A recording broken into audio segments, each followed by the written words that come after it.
In this tutorial, we're learning how to make this really cool effect in PowerPoint, a cool opening slide that you can use in your product presentations. Let's jump into PowerPoint and see how we do it. So we're starting from a blank slide. First, I want to choose the design palette that I've chosen. So colors, and I want to go for this AI purple one. If you want the color codes, I'll put them on the screen right now so you can just pause the video and add them to your presentation. Next, we're going to go for a totally blank layout, so we have a clean sheet to work with. First, we're going to change the background color, so format background, and then add a gradient fill. Now for the gradient fill, I want to use a very dark tone.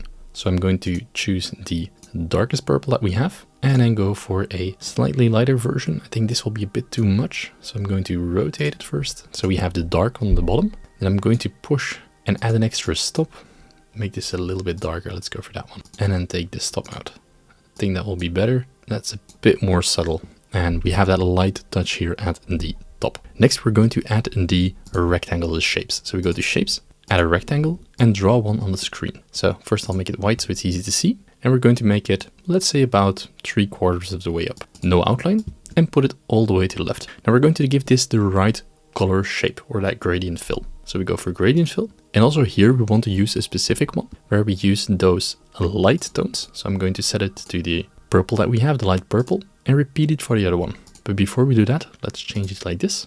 So we know the dark one, the left one is at the bottom, and this one's on top. So the top one, I'm going to increase the transparency, and we can already see that effect here, so it slowly fades away. If you want to be sure, you can always kind of nudge it in a little bit with 100% transparency, then it's a bit lower. But if you put it on 100%, that should be fine, and that will always be totally transparent at the top. Now I'm going to sort of position it right and create a duplicate. Now the easiest way to do this is just press Ctrl D if you select it to create a duplicate, and then position it right next to each other, so all the guidelines, the red dots, the marks, that they will appear. And as soon as that happens, you can just press Ctrl D again until you finish everything and meet the other border of the slide. As you can see here, it's not perfect, so we're sort of going over the line a bit. So we select everything, press Ctrl G to group it together, match it with the border of the slide, and then ungroup again. And this way we have all of the different lines perfectly aligned on the slide, and that's what we want to achieve. Next, we're going to sort of select the second one from the left and second one from the right,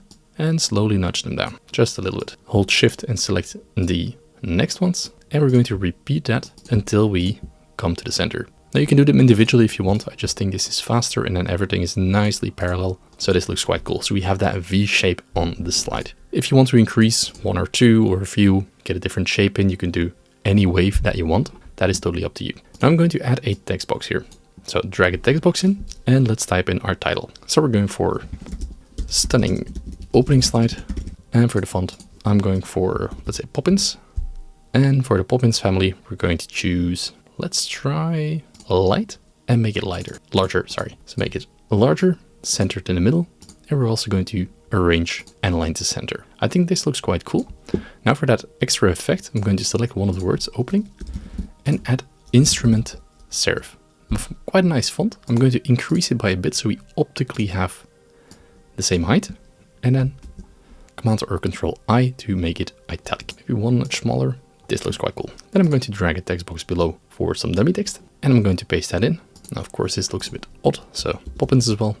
Make that white. I'm also going to give it a very light font, so extra light, and make it smaller. Center it in the middle, and also center in the middle of your slide. Now, those text boxes, what I'm going to do with them is I'm going to give them some sort of a glow. So I'm going to select the first one, go to text options, second tab here on the right, and then we go to glow. Then we're going to give it an outline glow, so we can select one that you like. This already looks quite cool. If you want to change the color, you can do that here, but I think that looked quite clean, so I'm going to keep it with the blue line that it was. You can increase it in size, but I don't want it to go overboard. I just want it to be very subtle, like the 5-6 points will be good, and you can always play around with the transparency if you want. I'm going to do the same for the small text, but make that just a bit more transparent so it's subtle. Now we're going to add that shape, that start button, let's go, below. So we drag around the rectangle on the slide, and here we're going to format it as well. We're going to make it gradient both times the same color, but we're going to make it just a little bit transparent and almost all the way transparent on the other side. Put it to 90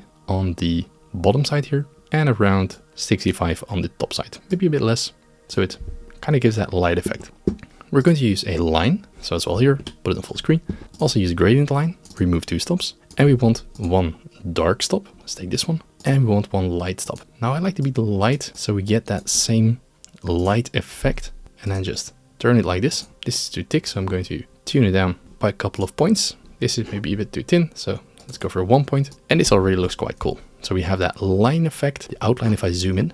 So it sort of gives that reflection by using that gradient on the line. And I kind of like that effect. So now all that's left to do is just add some words here. So let me just copy that on the slide, center that in the middle, type in let's go. And you can always connect it to a nice call to action button, or if you click it, then the presentation starts. There's like a lot of options that you can do with this call to action button. All right, so now we have made the slide. What we're going to do next is we're going to animate it. And for that, we're going to use a cool float-in animation for the bars. So I'm going to start with the bars, select them all. You can hold Shift and click them if you want. Animations, and we're going to choose a float-in animation. Then we open the animation pane. Let's enlarge it a bit. And it can happen on a click. So we want it to happen on a click. And then we want just a little bit of a delay. So on the second one, so the first one happens on the click. Second one, I'm going to do 0.1. Second delay, 0.2 on the second one, 0.3. And we just continue like this with all these 0.1 increments so that everything nicely floats at a different pace. We don't want to use the after previous, so the other one is totally completed. We want to have like that very smooth floating in effect. So everything comes in, but they all also sort of go quite fast. Do we have 9 already? Yes, so this one is. And then we go to 1.1, and this has to be 1.2. There we go. For the text, this one we're going to group first, that is okay. So we're going to animate the text as well. We're going to choose similar float-in animation, drag those to the top, and maybe let's put this one on with previous. So everything starts, and just a short 0.2 animation or delay on that one. So as soon as we click, we have the text flying in, we have the subtitle flying in at a 0.2 delay, and then this one just starts at 0 and then with the delays that we have put in, which is quite good. This animation, I think we can do something different, maybe a rotation, or let's go for a zoom. That's quite cool. Let's do it at 1 and a delay of 0. Maybe near the end, so 0.8. I think that will be cool. So now that we have animated everything on the slide, so let's have a look at the preview. And here we have the gradient slide, and as soon as we click, everything nicely floats in, and at the end we have that. That's still set on a click, so that is quite slow. What I'm going to do for that is select the animation pane, make sure that it goes with previous on a 0.5 delay, and can go quite fast. And now we have this cool gradient stop, and as soon as we click, everything nicely flies in, and also the call to action. And I really think this is a very cool opening slide in your PowerPoint. You will impress a lot of people by having this sort of design and that clean modern look and feel to it. Now, if you're interested in this sort of course design and want to get that eye for design for slides, I do have a course available where I share all my secrets about slide design, and you can access it via the link in the description below. So thanks a lot for watching, and if you want to learn more about PowerPoint, make sure to watch the video on the screen right now.